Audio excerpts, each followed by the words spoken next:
You are Locked On Kentucky, your daily podcast on the Kentucky Wildcats. Part of the Locked On Podcast Network, your team every day. All right, what's going on, Big Blue Nation? Welcome on in to Locked On Kentucky, your daily Kentucky Wildcats podcast. I'm your host, Lance Dahl, writer for Sports Illustrated for various SEC-related things. But on this podcast specifically, we take a dive into all things Kentucky athletics. Today's episode is brought to you by LinkedIn. I'd like to thank LinkedIn Jobs for being the official college football recruiting sponsor across the Locked On College Network. LinkedIn Jobs helps you find the candidates you want to talk to faster. You can post your job for free at linkedin.com/lockedoncollege. Terms and conditions apply. On today's episode of Locked On Kentucky, we are going to be talking a lot of football. In fact, to start off the show here, I want to read a 5-star review. I told you guys that if you leave 5-star reviews of the podcast, I'll be willing to shout you out. So somebody left a 5-star review, and the reason I say somebody instead of giving them a name is because their name was literally just a bunch of keyboard gibberish, and I did not want to sit here and take 10 seconds to list out every single letter. But they left a 5-star review, so I'm not complaining. And this was the 5-star review. Need more football stories, not basketball. Kentucky football pays for their St. Peter's losing basketball team. That was the 5-star review. Don't know if I necessarily agree with the take that Kentucky football pays for their basketball team, but nonetheless, unknown listener, I will do you the favor of talking a lot of Kentucky football today. We're going to ask a question at the top here. I threw out a poll on Rupp Rafters, YouTube, Twitter, asking you guys a question. Should you be more excited for Kentucky basketball or football this season? We're going to get to that in a second. We're also going to get to Kentucky football's 10 most important players, and we're going to ask the question, would a 9-game conference schedule positively or negatively impact the Wildcats? Going to get to that later on the show, but to start here, again, like I mentioned, put out a poll, received a few hundred votes over over 3 different platforms.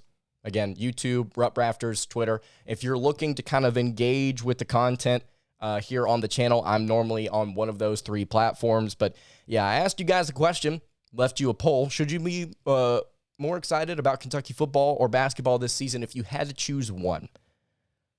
Collected all the votes. 61.9% of you say that you are more excited about Kentucky basketball this season than Kentucky football. And I wouldn't say a lot of you, but I would say a decent amount of you just kind of had the same refrain about Kentucky basketball. And actually, one of the first comments I got on Rupp Rafters kind of sums up what most of you said. Basketball, just because that's the way it's always been at Kentucky. You chose basketball. And then he also said, and with basketball nearly every year, there's at least a hope that we might win it all. But with football, that seems like an impossibility even during our best years. And most of you essentially said, yeah, I really, really like Kentucky football, but I'm more excited for Kentucky basketball, and that's just kind of the way that I view things. There were some of you out there that said, you know, I'm kind of growing tired of the way that the basketball program is kind of playing out every single year, and I'm more excited about football because they're on the come-up. And it's just going to be exciting to watch. There's nothing stale there. Nothing I feel like some of you were like, it's stuff that we may not have seen out of one of these athletic programs here at Kentucky. So, yeah, 61.9% of you said basketball. 38.1% of you said football. I'm going to go ahead and give you my opinion. Before I do that, though, I do want to pose the question to you guys who have not gotten the opportunity to answer the question. What are you more excited about? If you had to choose one, and I know some of you said, man, I'm excited about both. I get that. But if you had to choose one, what are you more excited for? Kentucky football or Kentucky basketball? And I think it's really easy now that we're 9 days away from the start of the season. I think it's really easy to say, oh, yeah, man, I'm excited about football. For those college football fanatics out there like myself, I'm just excited about the sport as a whole, and I'm really, really excited one of the teams that I'm passionate about is actually going to be some sort of player. I mean, it's one of the few times Kentucky's been ranked inside of the top 25, so I'm excited about that. And for me, you can go ahead and answer this question in the comments below or at Locked On UK on Twitter. You can hit me there if you're listening on podcast. If I had to choose, I would pick Kentucky football. Now, some of you may say, that's ridiculous. You know, Kentucky basketball is the most important thing here. I disagree with Paul Feinbaum with him saying everything's all about football. We talked about that recently on the show. But if I had to pick one for this season, if I had to pick one, it would be really, really tough, but I would pick football, and here's why. I believe that there is not more at stake for this year's Kentucky Wildcats football team, but there is so much potential within this individual singular team that my fear is that we don't see this season's peak for quite some time following this. Now you may say, Lance, Mark Stoops has gotten the program to a point where we don't necessarily have to worry about these down years. We're kind of trending upwards as a whole, not just for this season, but you think about longevity with this program. I think we're in a really good spot. Recruiting's great right now. And I say, yeah, I get that. But because of the history within this football program and the expectations that they have had consistently leading up until these past couple of years, it's really, really difficult for me to fully buy into, okay, under Stoops, this program's going to be fine. And not only that, they're going to get to a point where we consistently have to expect 8 or 9 win seasons. Otherwise, there's an issue. I'm really, really reluctant to kind of give myself over to that. So whenever I see a season where we legitimately could see 10, 11 wins if things go really, really well, it's difficult for me to kind of get away from that because we may not see it for a very long time. Whereas with basketball, who I believe is probably one of the 2 or 3 teams that has a very legitimate shot at winning the national title this year, and that's not to diss a bunch of programs out there. But I think Kentucky is like in that top 3 where it's like, that these are the contenders and they're legitimate from beginning to end. While they could win a national title this year, the Wildcats could. We've seen them win 8. Now, I haven't seen them win 8 in my lifetime, but we've seen that program win 8. And so while it would be phenomenal, and I would, if you made me pick Kentucky football national title or Kentucky basketball, I'd say basketball. That's easy for me for the title, but for excitement for this individual season, I'm going football. So that's my stance on it. I'm very, very excited about both, and the whole point of this was not to be like divisive and kind of separate fans just because they like one thing over another. I'm just curious. I want to know if you had to pick, what would you lean towards? And for me, it's football this year, again, because of the potential that we may not see for a very long time. Also, you have to ask the question here, before we move on, you have to ask the question. Some people may not like this. How long is Mark Stoops going to be here? Is he going to retire here? Is he going to go to another job? Iowa? Maybe when Kirk Ferentz is done? We don't know. We don't know how long this consistency is going to be here. So I'm not going to take it for granted. Going to be really excited about it, while also being really excited about basketball as well. Okay. I want to talk about Kentucky football's 10 most important players. Not the best players, the most important. They are invaluable. They're very, very difficult to replace. Going to talk about those 10 players in just a moment. Before I do that, though, I want to tell you guys a little bit more about our friends over at LinkedIn. As the sun comes out and small businesses are back in business, LinkedIn Jobs makes it easier for you to grow your team. LinkedIn Jobs helps you find the people you want to interview faster, and it's all for free. You can create a free job post in minutes on LinkedIn Jobs to reach your network and beyond to the world's largest professional network of over 810 million people. Simple tools like screening questions make it easy to focus on candidates with just the right skills and experience so you can quickly prioritize who you'd like to interview and hire. It's why small businesses rate LinkedIn Jobs number 1 in delivering quality hires versus leading competitors. You can post your job for free at linkedin.com/lockedoncollege. Again, that's linkedin.com/lockedoncollege to post your job for free. Terms and conditions apply. All right, moving along here on the Thursday edition of Locked On Kentucky. Lance Daw here with you. Kentucky football's 10 most important players. Again, I want to reiterate, not the best players necessarily on this roster, although most of this list will feature the best player either at their position or one of the best players at their respective position. It's the most important players, the ones that you can't necessarily do without, the ones that could potentially turn the tide in games where Kentucky needs to pick up a victory or could pull an upset. So we're going to work from number 10, and we're going to work our way all the way up to number 1. At number 10, I have Dane Key, freshman wide receiver. I believe Dane Key is going to be Kentucky's number 2 receiver. Statistically, I think he's going to be Kentucky's number 2 receiver. He is going to be very important to this offense because you look at the beginning of this season, these first 4 games, Chris Rodriguez, the running back, could potentially be out. If Kentucky is forced to throw the football a little bit more than they're accustomed to, they're going to be in some in-game live situations with a very inexperienced receiving corps. That includes Tayvion Robinson, by the way. And I say that just for the first 3 or 4 games of the season. Tayvion Robinson is going to carry a load, and we'll get to him later on in the list. But I think that if I'm scouting the Wildcats, I'm putting extra emphasis on covering Tayvion Robinson, especially if I'm Florida in that Week 2 matchup, and I'm making Will Levis connect with other inexperienced receivers. And I'm hounding them. I'm throwing them into the fire. If I'm Florida, I'm being very physical in that game. So I think Dane Key is going to need to step up, not just in the first 4 games of the season, by the way, even though it will be particularly important for him during that stretch, depending on how long Chris Rodriguez is out. But I think for the entire season, just finding some consistency with another target outside of Tayvion Robinson will be important. There's another target actually on this list that I want to get to later on. At number 9, I have Jalen Geiger, the strong safety for the Wildcats. Look, somebody in this defensive back end has to step up, and I'm not calling for 5, 6, 7 interceptions. I'm just calling for players to step up and create some turnovers or create a little havoc. Okay? The secondary was not terrible last season, but it was slightly underneath average in the SEC. I want to see that improve. I think there's enough players in this room to believe that it can, and one of the most important things is creating some turnovers. Kentucky was really, really bad at creating turnovers last year.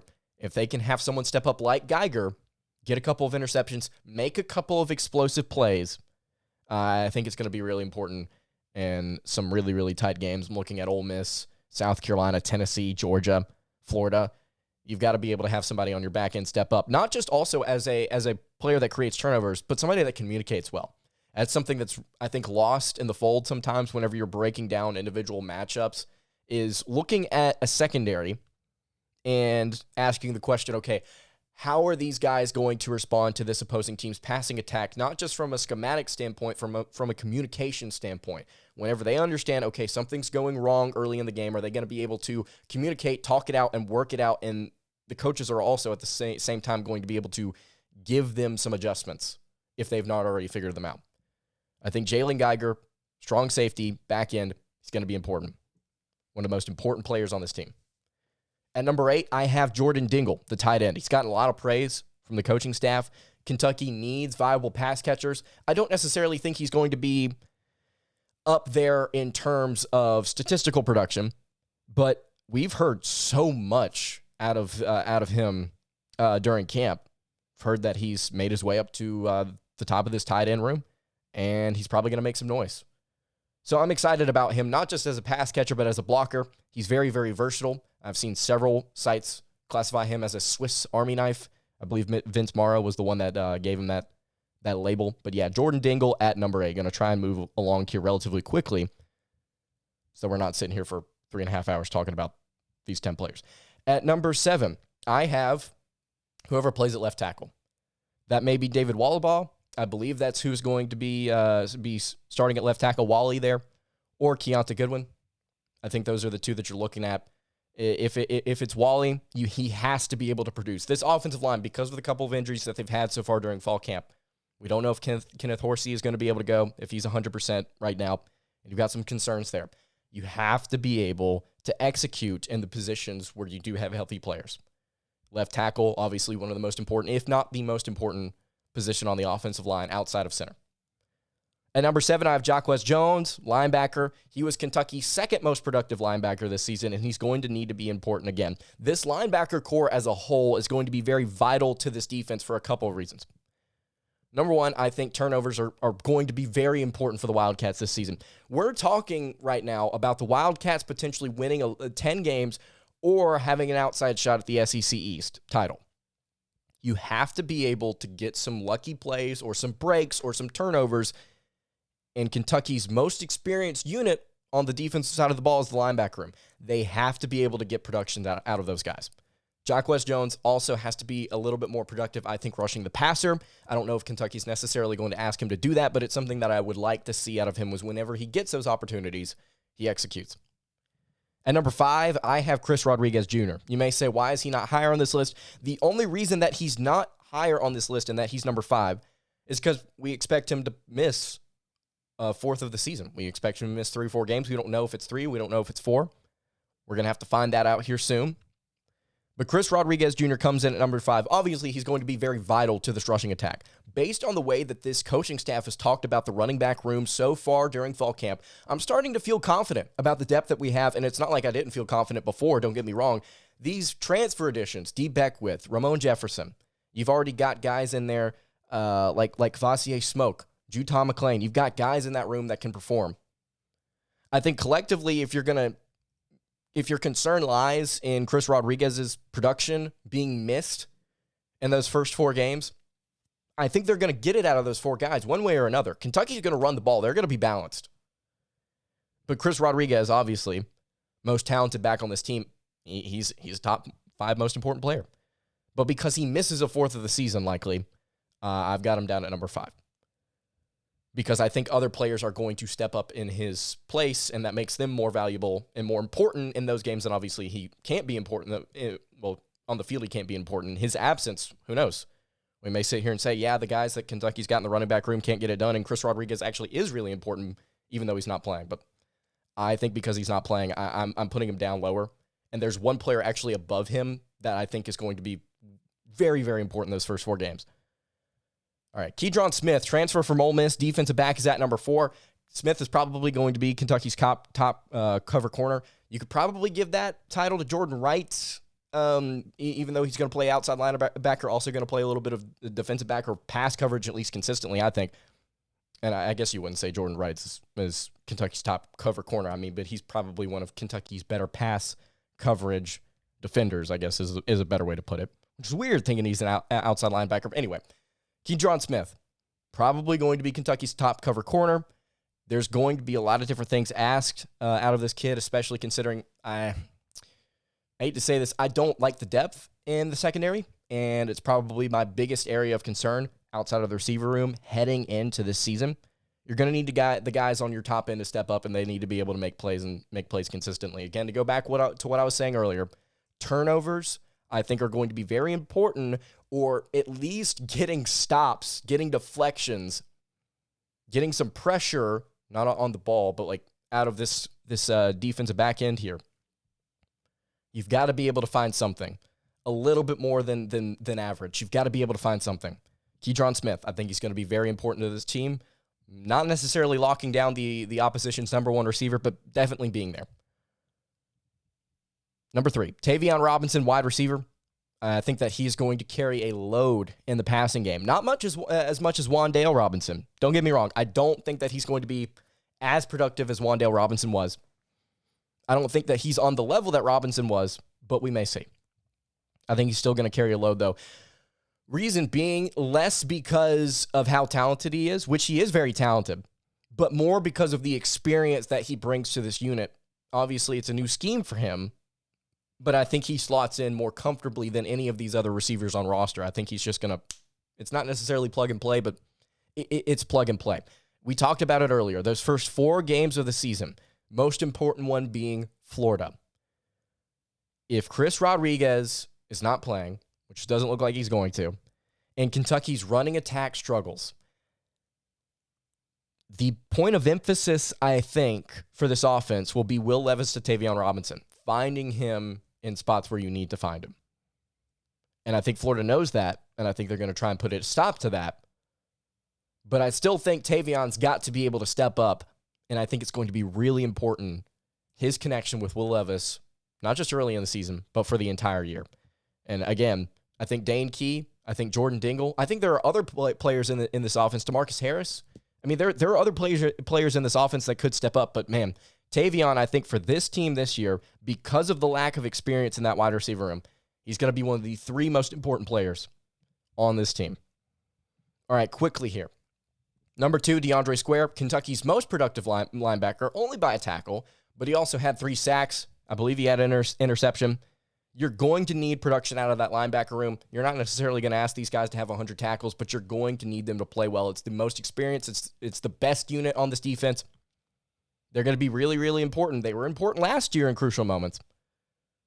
DeAndre Square is going to be huge for the Wildcats this year alongside Jacques Jones. And then at number 1, Will Levis, the quarterback. This makes sense. We don't really have to argue about this. He's going to be carrying the load. Now, statistically, whether or not he improves over what he did last season, I think that's the question you have to ask here. Don't know if he's going to. Like to see the first couple of games to really get a grasp on that. But Will Levis is at number 1. He's the most important player on this team. He's the most important player on this team. If you disagree, if you think I've left a player off, probably so. Carrington Valentine, I'm sure we could probably name a couple other linebackers, somebody on the defensive line, maybe getting some pressure. I'm sure there are players out there that y'all would like to say are one of the 10 most important. You can leave them in the YouTube comments, or you can hit me on the socials again, at LockedOnUK on Twitter. All right, final segment. I want to talk to you guys about the 9-game schedule that could potentially be implemented whenever Texas and Oklahoma move to the SEC. I believe we've talked about this before on the pod, but I want to ask the question again. Would it positively or negatively impact the Wildcats to play 9 games in the SEC instead of 8? Before we do that, I want to just politely ask you guys again to subscribe to the YouTube channel. Over 2,200 subscribers. I see y'all subscribing. I see y'all commenting. I really appreciate all the feedback on the show right now. Really, really excited about the direction of the show right now. Only been doing this for, we haven't even been doing this for a year, and we are gaining traction. Steadily, we are gaining traction. So really appreciate you guys being so positive and leaving good feedback on the show, giving your thoughts on different things, engaging. It's been a lot of fun. Also, if you're listening on podcast, continue to leave those reviews, preferably 5 stars. And if you could give me some feedback on the show, I'll be sure to shout you out. All right. Would a 9-game schedule in the SEC positively or negatively impact the Wildcats? Now, this is not official, but there were several reports just a couple of days ago that the SEC, they've had a really, really hard time getting on the same page this offseason when it comes to deciding what the schedule model looks like whenever Texas and Oklahoma move to the SEC, and what right now is 2025, but some people out there believe that it may be earlier than that, especially considering that the Big 12 has got 4 different teams coming to the conference, and there's a lot of pettiness surrounding Texas and Houston, and I'm just curious to see if Texas tries to urge things along so they don't have to play them or lose to them. That would be hilarious. But anyway, point being is that one way or another, the schedule's going to be changed, and it looks like right now the SEC is leaning towards a 9-game conference schedule. And while this may be viewed as like an overall, like a good thing for the conference, I don't, and I think I've voiced my opinion on this before, I don't know if it's good for the mid-tier to the bottom tier of the conference. It's good for the players. It's good for the teams that are consistently up there at the top. I don't know if it's good for teams like Kentucky. So I lean towards the side of negatively impacting the Wildcats if I had to answer my own question because of, and this is very similar to what we talked about just earlier on in the show, because of the history and the expectation for the Wildcats. I view them as a middle-of-the-pack SEC team. Now, over these past couple of years, have they been that? No. In fact, I think they've been one of the top 5 teams in the SEC at times, and Mark Stoops is consistently one of the top 5, top 3 coaches in the SEC, depending on if you think Jimbo Fisher is good at his job or not. And that's neither here nor there. We don't have to talk about that today. But the way I view the Wildcats is a little bit out of fear, because of I just don't know what this team's going to look like after Mark Stoops leaves. I don't know. And maybe you sit here and say, well, you can't really speculate on that because live in the now a little bit. Sure. But also, I'm just trying to project years down the road here. Just trying to project, okay, what would this program look like when Texas and Oklahoma move and all of these things change? The reason I think this would be more difficult and would negatively impact the Wildcats, I think is a pretty obvious reason. You get one less cupcake game that you could potentially win. If the goal is to get to a bowl game, which is what's kind of been the lofty goal for the Wildcats for most of their existence, is getting to that bowl, getting to that 6th win, you want as many cupcakes as possible. You already play Louisville every single year, and that game every few years is difficult. It's not been as difficult as of late, but Every few years, that game's difficult. That's a program that can elevate to where it could beat you, and so that's one non-conference game that you could potentially lose consistently. And then the other two, I mean, if you win those, you're sitting at 3 wins, and you've got to find 3 wins in the SEC. And I'm going to go out there on a limb and say Texas and Oklahoma, if they do somehow find their way onto Kentucky's schedule, those are probably, let's just be honest with ourselves here, probably going to be better teams consistently than the Wildcats. So you would bank on them being difficult matchups added on to an already difficult schedule in which you have to find 3 more wins outside of non-conference play. And one of those games in non-conference play is not always guaranteed. Also, what about the years that you want to go and schedule a legitimate non-conference opponent for week 1? What if you want to schedule a home-and-home with somebody? That makes it difficult. Makes it really, really difficult, because if you face 2 Power 5 schools outside of your daunting SEC schedule, I mean, that's a year where you just, unless you have a team like this, what Kentucky has this year, you just don't feel incredibly confident. And so it's one game, but I think that it's significant. There is a huge difference to me between 4 non-conference wins and 3. Because you can find a Vanderbilt and Missouri to whoop up on every year. You can find those 2 teams in your division, and I think eventually we're going to be without divisions, but you can find 2 of those teams. But when they start to shuffle things around, and you have to play teams like LSU consistently, you have to play teams like Mississippi State, Auburn, Arkansas, Texas A&M, Alabama, outside of the cream of the crop in the SEC East already, looking at Georgia, Tennessee, Florida. I mean, it's really, really difficult to find that third team that you're like, yeah, we can beat this team. Because you could scrape by on 6-6, 2-6 in the SEC. You can scrape by on that. But to me, it's so much more difficult to find that third team that you can beat, at least consistently, if you're a team like Kentucky has been. I'm not saying that's what they are now. I'm not even saying that's what they're going to be. Again, like I said earlier, we don't know what Kentucky's going to look like after Mark Stoops leaves. Because right now there's like a baseline of consistency, and you would like to think that you feel comfortable with where this team's at moving forward until he leaves. But man, based on what Kentucky has been, again, history and expectation, if things revert back to that after Stoops is gone in the future, I don't feel incredibly confident. I would lean toward it negatively impacting the Wildcats, a 9-game conference slate. If you guys have thoughts on this, I'd love to hear your opinion on it. You can hit me on the socials at LockedOnUK. And then again, you can leave it in the YouTube comments below. All right, that's going to do it for today's episode of Locked On Kentucky. You can follow the show on Twitter, like I just mentioned, at LockedOnUK. You can follow me on Twitter at LanceDahl_, and you can follow the show over on Instagram. That is at Kentucky Podcast. Any questions, comments, concerns, again, leave them in the YouTube comments. Hit me on the socials. I will see you all tomorrow for another episode of Locked On Kentucky. Hope you guys have a great rest of your day, and God bless.